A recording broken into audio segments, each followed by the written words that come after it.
How to open up an Etrade account. Hi everyone, welcome back to our channel How to Geek. In today's video, I'll simply guide you through the steps on how you can actually open up an Etrade account, which is the Etrade investing stock account. So make sure to watch the video till the end.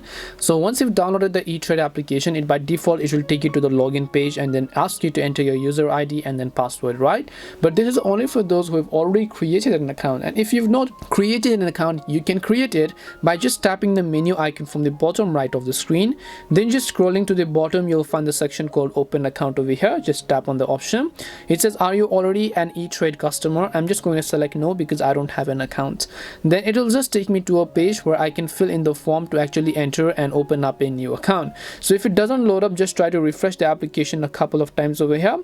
And then once the application loads up, you will be able to fill in a form. So after you tap on the open new account button over here, you'll see this information. For example, you can create a brokerage investing and trading account, or you can create core portfolios account, or you can select premium savings account or traditional IRA account or Roth IRA or rollover IRA, and you have different types of accounts that are available.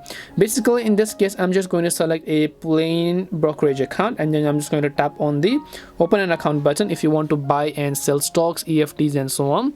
So just tap on the open an account button over here. Then once you tap on the open brokerage account, it will take you to a page where you can simply fill in all of the form.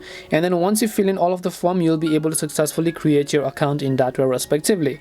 This is simply how you can actually create an Etrade account. We hope the video was really helpful, and if it did help you, make sure to leave a like and subscribe to the channel. If you have got any more questions though, feel free to leave them down. Thank you very much for watching, and see you in the next video.